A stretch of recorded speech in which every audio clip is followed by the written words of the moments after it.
अब तक पुराणों एवं शास्त्रों तथा बुद्धिमानों से यही सुना गया है कि पाप का परिणाम रूप फल नरक मिलता है और पुण्य का फल स्वर्ग अर्थात पाप नरक में ले जाता है और पुण्य स्वर्ग देता है। किंतु भगवान कह रहे हैं कि ऐसा नहीं है। पाप और पुण्य तो एक शक्ति हैं। उन शक्तियों को संचालन करने वाला शक्तिमान भी तो कोई होगा। वह शक्तिमान मैं ही हूँ। जो मेरी आज्ञा अनुसार पाप पुण्य नहीं करता, मैं उसी को नरक देता हूँ। जो मेरी आज्ञा अनुसार ही भले बुरे कर्मों को करता है, उसको तो स्वर्ग नरक के बदले में मैं ही मिल जाता हूँ। यदि पापियों का पाप उन्हें नरक ले जाता है, फिर तो महर्षि वाल्मीकि तो महापापी थे। उन्हें तो घोर नरकगामी होना चाहिए था, किंतु नरकगामी होना तो दूर, वे भगवत स्वरूप ही हो गए। इसलिए कि जब उन्होंने पाप पुण्य की परिभाषा जान ली, तब पुनः घोर अत्याचार नहीं किया। अनजाने में किए हुए दुष्कर्मों का परिणाम बच्चों को कहाँ मिलता है। छोटा बालक पिता की जेब से मिठाई ले लिए चोरी कर लेता है। वह इतना ही जानता है कि पिताजी देख लेंगे तो पिटाई करेंगे। वह यह नहीं जानता कि चोरी करने से पाप लगता है। अतः पिता उसे चोरी करते हुए देख लेने पर भी विशेष दंडित नहीं करता, बल्कि थोड़ा डांट फटकार लेता है। उसी प्रकार जो जानते हुए भी भगवान अथवा सद्गुरु की आज्ञा अनुसार नहीं चलते, उन्हें फिर भगवान नरकगामी बनाता ही रहता है। भगवान का मानो यहाँ संकेत है अर्जुन के लिए कि यदि तुम मेरी आज्ञा अनुसार इस धर्म युद्ध को नहीं करते हो, स्वजन वध रूप पाप नहीं करते हो, तो तुम भिक्षाटन करके भी शांति को प्राप्त नहीं कर सकते। स्वजन वध रूप पाप तो तब लगता है जब वे आसुरी प्रकृति के नहीं होते। अपने में शक्ति सामर्थ्य हो तो आसुरी प्रकृति वालों का दमन करना महापुण्य हो जाता है।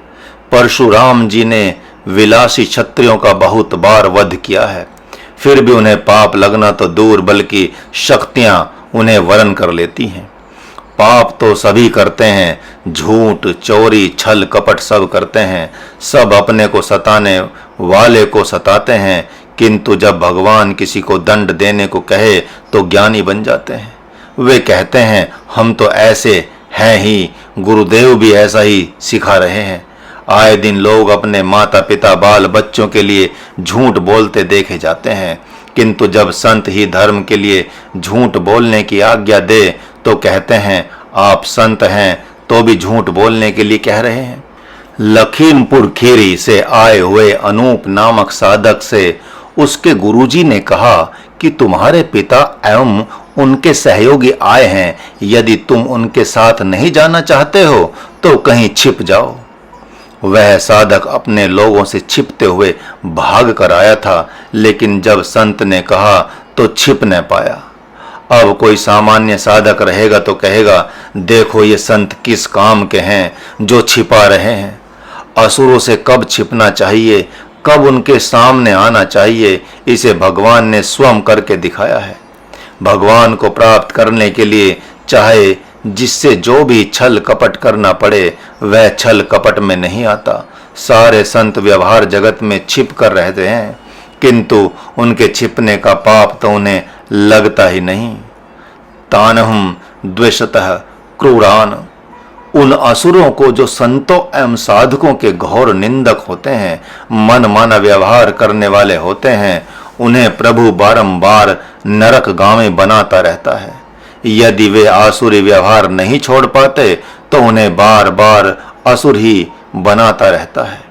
ऐसे लोगों से दूर रहने के विषय में ही कहा गया है, जाके प्रिय न राम वैदेही तजिए ताही कोटि बैरी सम यद्यपि परम स्नेही। कोई असुर पति पत्नी से कहता है कि तेरे लिए तो मैं ही भगवान हूँ, तेरे लिए तो पवित्र पतिव्रत धर्म ही धर्म है। कोई साध्वी पत्नी कहती है वही पति पूजनीय होता है जो भगवान को मानता और जानता है। नास्तिक एवं पाप कर्मा पति भगवान नहीं राक्षस होता है। बात तो वह सही कह रही है। आज तक कितनी माताएं पतिव्रता हो गई हैं। सब माताएं तो पति की सेवा कर ही रही हैं, लेकिन जीवन पर्यंत उनमें पतिव्रता भाव नहीं आ पाता। हाँ, यदि पति भगवत व्रता होता तो वह निश्चित ही पतिव्रता होती। वैसे ही अगर माता पिता भगवत व्रता होते तो पुत्र पुत्री निश्चित ही मातृ पितृव्रता होते। जब माता पिता ही काम क्रोध लोभ व्रता हैं तो पुत्र भी तो काम क्रोध एवं लोभ व्रता ही होंगे।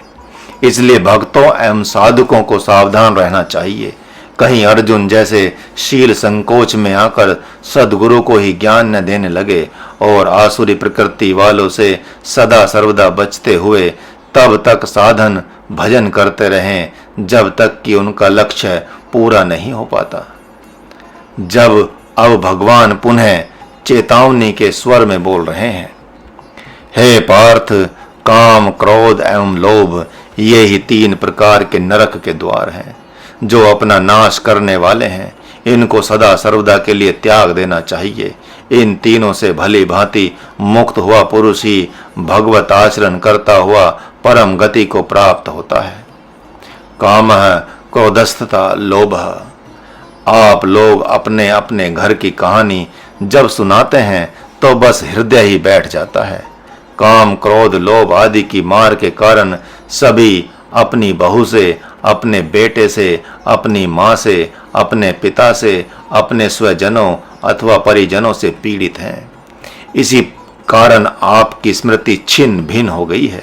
देवी देवता दुखी हो गए हैं, भगवान तो दुखी हो ही गया है। धन की मार से तो आप पहले ही दुखी रहते हैं। दैवी संपत्ति नहीं होने के कारण से संपूर्ण प्रतिष्ठा भी चली जाती है, जिससे आप दुख पर दुख भोगते रहते हैं। संत के पास जाकर आप कहते हैं कि आप मेरे बच्चे को मेरे योग्य बना दे, मेरी बहू को मेरे योग्य बना दे, मेरी माँ को मेरे योग्य बना दे, मेरे पिता को मेरे योग्य बना दे, मेरे हित मित्रों को मेरे योग्य बना दे। कोई अपवाद होगा जो कहेगा कि पहले मैं भगवान के योग्य हो जाऊं, फिर किसी को अपने योग्य देखूंगा। लेकिन जब तक काम क्रोध तथा लोभ का त्याग नहीं करेंगे तब तक भगवान के योग्य आप होंगे कैसे। बनारस के चतुर्वेदी कहते हैं कि गुरुदेव, मैं भगवान से कुछ मांगता ही नहीं। बहुत से भक्त भी ऐसा कहते हैं कि मैं भगवान से तो कुछ मांगता ही नहीं। महाराज कहता है कि यदि नहीं मांगते हैं भगवान से आप तो मूर्खता करते हैं। जब काम क्रोध आपका पीछा कर रहा है तो आप प्रभु के पास निष्कामी क्यों बनते हैं, ढोंग क्यों करते हैं।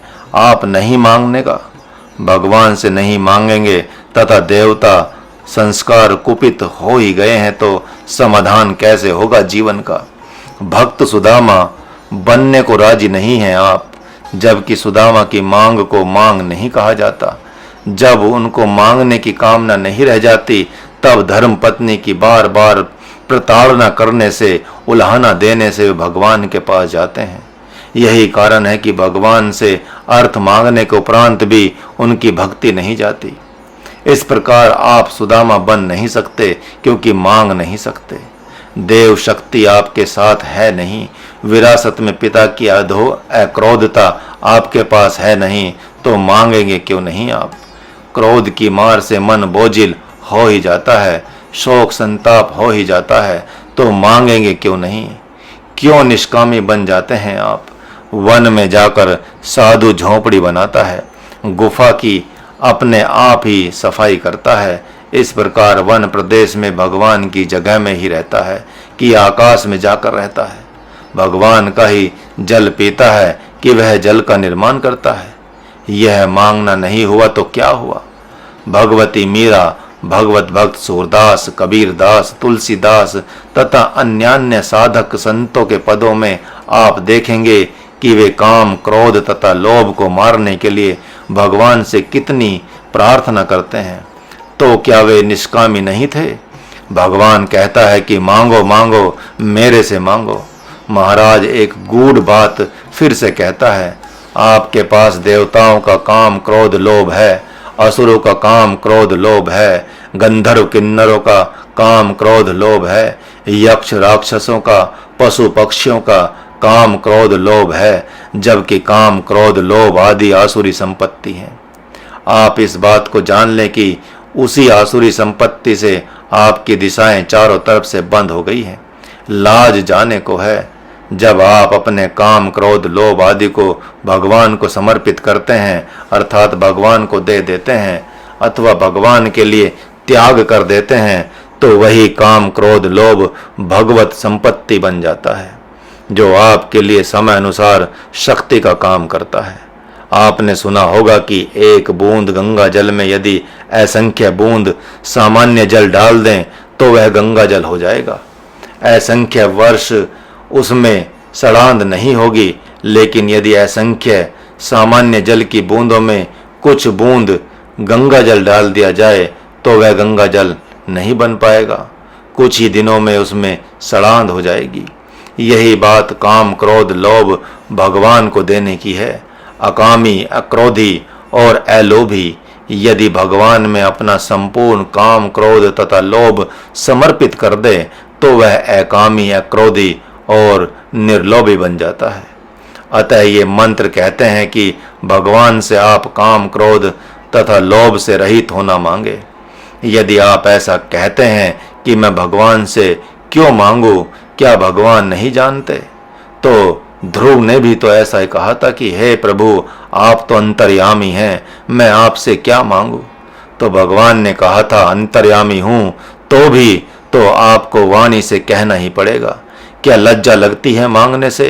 कहने में संकोच होता है? इस प्रकार जहां मांगना चाहिए वहां पर लज्जा लगती है, और जहां पर लज्जा लगनी चाहिए मांगने में, वहां मांगने पर नहीं देने पर छीना झपटी भी कर लेते हैं। माता पिता की संपत्ति चुरा लेते हैं, गुरु एवं मित्र की संपत्ति चुरा लेते हैं। इसलिए भगवान ने कहा इसका एकमात्र कारण है काम क्रोध लोभ मोह, जिसको आप चाहें तो त्याग सकते हैं। जो भगवान को चाहता है उसके लिए काम क्रोध लोभ आदि तत्वों से मुक्त होना चाहता है तो उसे मुमुक्षु कहते हैं। जो संसार को चाहता है उसे जीव कहते हैं, क्षुद्र प्राणी कहते हैं। जो पाप काम क्रोध लोभ मोह से बंधा हुआ है उसे पशु कहते हैं। जो सात्विक शक्ति से बंधा हुआ है उसे देवता कहते हैं, तथा जो ज्ञान में हो गया है उसे आत्मा कहते हैं। इसलिए आप भगवान की आज्ञा का पालन करें। इस प्रकार काम क्रोध लोभ जो तीनों ही नरक के द्वार हैं, उनसे अच्छी प्रकार विमुक्त हुआ पुरुष श्रेय मार्ग का अनुसरण करता है और परम गति को प्राप्त कर जाता है। प्रेय और श्रेय ये दो मार्ग पुरातन हैं। जो विषयी हैं, कामी क्रोधी लोभी हैं, वे प्रेय मार्ग का अनुसरण करते हैं, एवं जो भगवत भक्त हैं वे श्रेय मार्ग का पाथिक होते हैं। प्रेय मार्गी स्वर्ग की कामना से यज्ञ दान और तप रूप क्रियाओं को करते हैं, जैसा कि असुर भी करते हैं। असुरों में भी दो प्रकार के लोग हैं, एक रावण, कुंभकर्ण, बाली एवं कंस की विचारधारा वाले, जो सकाम योग जप तप ध्यान से स्वर्ग पर आधिपत्य कर जगत को त्रास देने लगते हैं, तथा दूसरे जो सकाम जप तप योग से स्वर्ग को प्राप्त कर दिव्य ऐश्वर्य को भोग कर पुनः मृत्यु लोक में आकर सकाम योग जप तप करके स्वर्ग को चले जाते हैं। वे कभी स्वर्ग से मृत्यु लोक, कभी पितर लोक, कभी गंधर्व लोक, कभी किन्नर लोकों को प्राप्त करते रहते हैं। जैसा कि 9वें अध्याय में पहले कहा जा चुका है, ते तम भुक्त्वा स्वर्गलोकम विशालम क्षीणे पुण्य मर्त्यलोकम विशंति। भगवान की दृष्टि में इन दोनों प्रकार के पुरुषों की जगह नहीं है, इसी से ये दोनों आसुरी प्रकृति के ही माने जाएंगे। दूरेन ह्यावर्म कर्म बुद्धि योगेन धनंजय गीता अध्याय 2 इत्यादि इत्यादि वाक्यों से प्रभु विषयी स्वजनों को भी आसुरी पुरुषों की ही श्रेणी में लाकर खड़ा करते हैं। चाहे भले ही गांव घर परिवार में उनका व्यवहार आसुरी न हो, किंतु यदि वे अपने पेट तथा परिवार के लिए ही अन्न को पकाते हैं अर्थात जीते हैं, तो वे निश्चय ही चोर हैं। ठीक इसके विपरीत जो श्रेय मार्गी हैं वे तो चाहे घर में रहें चाहे वन में एकमात्र भगवान के लिए जीते हैं, भगवान के लिए ही मरते हैं। वे काम क्रोध लोभ से सर्वथा अनासक्त होकर निष्काम कर्म जप तप योग भगवान को समर्पित कर परम धाम प्राप्त कर लेते हैं। प्रभु ने इस मंत्र के द्वारा अर्जुन को भी कामी क्रोधी लोभी बना डाला है। अर्जुन ने सर्वप्रथम यह कहा था कि इस रणभूमि में नव विवाहित वधुएं भी विधवा हो जाएंगी। उस अवस्था में वे पर पुरुषों से गमन करेंगी एवं वर्ण संकर संतानों को जन्म देंगी। अर्जुन ने ऐसा कहकर परम पवित्र क्षत्राणियों को कलंकित करने की चेष्टा की थी, जबकि वे सती होने में समर्थ थी। उनके विषय में ऐसा कहना सर्वथा अनुचित था। निश्चित रूप से आसुरी प्रकृति वाले स्वजनों से मोह होने के कारण उनकी वाणी से अशुभ काम ही आकर ऐसा बोल गया था। पुत्र एवं पुत्र वधु के काम की चिंता भी स्वयं का ही काम है। इस काम को भी भगवान त्यागने को कहते हैं। अर्जुन ने दुख में दुखी होकर ही इन जघन्य अपराधी दुर्योधन आदि के अपराध को क्षमा करने की बात की थी। वह दुख एवं दया भी क्रोध का ही स्वरूप है तथा स्वजनों एवं दुर्जनों के रक्त से लथपथ राज्य एवं राज्य के सुखों को लेकर हम क्या करेंगे, ऐसा भी उन्होंने कहा था। ऐसा कहना त्याग नहीं लोभ कहा जाएगा। इस प्रकार से के काम क्रोध लोभ को अध्यात्म में प्रवेश करने वाले साधकों को त्याग देना चाहिए। प्रभु ने इस मंत्र के द्वारा सामाजिक एवं पारिवारिक धर्म में आसक्त हो जाने को काम क्रोध एवं लोभ आदि में आसक्त हो जाना ही माना है। इस मंत्र के द्वारा भगवान ने पितामह भीष्म कृपाचार्य द्रोणाचार्य आदि सभी को कामी क्रोधी एवं लोभी की श्रेणी में लाकर खड़ा कर दिया है। मानो वे कहना चाहते हैं कि तुम्हारे विपक्ष में जो भी खड़े हैं वे सब कामी क्रोधी एवं लोभी ही हैं, अतः इनका वध करना तो महापुण्य का ही हेतु है। एक दिन अभ्यानंद ने बहुत बड़ी बात कह दी कि भगवान मिलना तो दूर, अभी तो कोई ऐसा कर्म न हो जाए जो भगवान को अच्छा न लगे। मुझे तो आध्यात्मिक व्यवहार मिल जाए वही अपने लिए पर्याप्त समझूंगा। इन मंत्रों में प्रभु ने अर्जुन को फिर कौन्तेय कहकर पुकारा है। मानो वे कह रहे हैं कि तुम साध्वी मां कुंती के पुत्र हो, जो गुरु की आज्ञा अनुसार तुम्हारे पिता पांडु के साथ सती नहीं हुई। यद्यपि वर्तमान में पति के साथ सती न होना पाप कहा जाता है, लेकिन चूंकि गुरु की आज्ञा थी इसलिए वह पाप कर्म भी उसके लिए महापुण्य वह और प्रदाता हो गया, जिसका परिणाम रूप फल उसे मैं ही मिल गया। अतः तुम भी मेरी आज्ञा अनुसार पारिवारिक एवं सामाजिक धर्म का त्याग कर सकते हो। महात्मा अर्जुन के मन में सहसा प्रश्न खड़ा हुआ कि मेरे सामने तो आप हैं, किसी साधक के पास सद्गुरु है, किंतु अन्य किसी धर्मात्मा के पास न आप हैं और न तो सद्गुरु हैं, तब वह क्या करे? वह तो स्वाभाविक ही है कि सामाजिक मान्यता के अनुसार ही व्यवहार करेगा। प्रभु ने कहा कि नहीं नहीं, उसके लिए भी एक व्यवस्था है। हे पार्थ, उस जिज्ञासु के लिए आध्यात्मिक शास्त्र हैं। शास्त्र की वाणी मेरी ही वाणी है, अतः सद्गुरु ने मिलने तक वह शास्त्र अनुसार ही उचित व्यवहार करता रहे। यदि ऐसा नहीं करता तो मनमाने व्यवहार एवं साधना से न साधना की सिद्धि प्राप्त कर सकता है, न सुख शांति और परम गति की प्राप्ति कर सकता है। इसलिए शास्त्र को ही प्रमाण मानकर सजगता पूर्वक व्यवहार करना चाहिए। भगवान किसी के भी मन को सर्वप्रथम शास्त्र में बांध देना चाहते हैं। लोगों को प्रथम अवस्था में जब तक सद्गुरु ही शास्त्र की आत्मा नहीं दिखाई पड़ने लगता, तब तक शास्त्र पुराण के वचनों पर ही विश्वास होता है। अतः यदि शास्त्र का परित्याग करके कर्म कर रहे हैं तो भले ही वे कर्म शुभ ही क्यों न हो, लेकिन वे सुख शांति प्रदान नहीं कर पाते, और जब सुख शांति ही प्रदान नहीं कर सक रहे हैं तो वे कर्म परम पद देंगे, ऐसा कोई कैसे कह सकता है या ऐसा कोई कैसे सोच सकता है? प्राय लोग शुभ कर्म तो करते देखे जाते हैं, बड़े बूढ़ों की सेवा करते हैं, लेकिन न उन्हें देवता ही मानते हैं न भगवान का कोई अंग ही मानते हैं। शास्त्र तो कहता है कि उस कर्म के साथ भाव भी तो होना चाहिए, अन्यथा उन बड़े बूढ़ों पिता पितामहों से थोड़ी वाहवाही मिल जाएगी, गांव में थोड़ी ख्याति हो जाएगी, संभव है उनकी सेवा से भौतिक सुख मिल जाएगा, लेकिन चित्त तो आध्यात्मिक नहीं हो पाएगा, आध्यात्मिक सुख एवं शांति तो नहीं मिल पाएगी। यह तो महाराज प्रत्येक गांव नगर में देख रहा है कि कुछ लोग अपने परिवार के बाल बच्चों, माता पिता, पितामहों, गांव के बड़े बूढ़ों के प्रति विशेष समर्पित रहते हैं, लेकिन आध्यात्मिकता उनमें अंश मात्र भी नहीं रहती। इससे सिद्ध होता है कि वे उनकी सेवा शुश्रूषा स्वाभाविक करते हैं, न कि भाव से। एक पुत्र अपनी माता पिता की खूब सेवा करता है और अपने भाइयों का गला कतरता रहता है, तो भले ही उसके माता पिता उस पर प्रसन्न हों, लेकिन उसे शांति तो नहीं मिल पाएगी। तथा माता पिता की संपत्ति विशेष चुरा लेने से सुख भी कितने दिन रहेगा?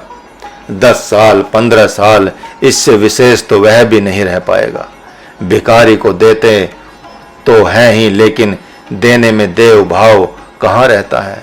ब्राह्मण से पूजा कराते हैं, दक्षिणा भी देते हैं, किंतु जो उसके प्रति भाव होना चाहिए वह कहाँ रहता है? तभी तो दक्षिणा में ऐसी धोती एवं गमछी अर्थात तौलिया देते हैं कि उससे आटा छान लिया जाए। अतः किए कराए की भी सिद्धि नहीं मिलती। भगवान के नाम के प्रति भी अब मंत्र भाव हो गया है, जबकि वह तो संपूर्ण मंत्रों की आत्मा है।